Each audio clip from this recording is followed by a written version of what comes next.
মাননীয় স্পিকার, আমাদের এখন বাজেট অধিবেশন চলছে, বাজেটের উপরে আলোচনা চলছে।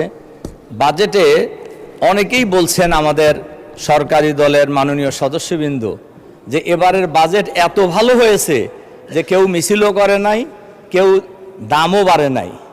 আমি মনে করি কথাটা মোটেই সঠিক নয়। দামও বেড়েছে, মিছিলও হয়েছে। দাম এখন বাড়বে কেন? দাম তো আগেই বাড়ায় দিয়েছেন। কারণ তেলের দাম, গ্যাসের দাম, বিদ্যুতের দাম এটা আগেই বৃদ্ধি হয়েছে, তখন মিছিল শুরু হয়েছে এবং বাজেট পেশ করার পরেও কিন্তু মিছিল হয়েছে। কাজেই দাম বাড়ে নাই। দাম এই যে আমার হাতে এখানে একটা তালিকা আছে, আপনি যে সময় দিয়েছেন এই সব তালিকা বলা যাবে না কোন কোন জিনিসের দাম বাড়ছে, তারপর দুই একটার কথা বলি আর কি।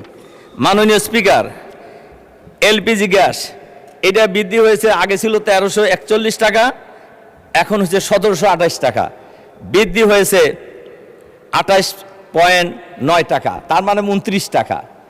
এরপরে ডিজেলের দাম বৃদ্ধি হয়েছে প্রতি লিটারে 15 টাকা, কেরোসিনের তেলের দাম বৃদ্ধি হয়েছে প্রতি লিটারে 18 টাকা। এরপরে পেট্রোলের দাম বৃদ্ধি হয়েছে প্রতি লিটারে, আগে ছিল 116 টাকা, এখন হচ্ছে 135 টাকা, 19 টাকা বৃদ্ধি হয়েছে। এইভাবে যদি আমি ধরি, প্রতি কেজি ছিল মুরগি 185 টাকা, এখন হচ্ছে 200 টাকা। ডিম ছিল 1 ডজন 135 টাকা, এখন হচ্ছে 145 টাকা। পেঁয়াজের দাম আগে ছিল 50 টাকা, এখন ছিল 58 টাকা। সোনালী মুরগি প্রতি কেজি ছিল 300 টাকা, এখন 400 টাকা। এখন আমাদের সরকারি দলের বন্ধুরা আসলে আদৌ বাজারে যান কি না, এটা হলো প্রশ্ন আর কি।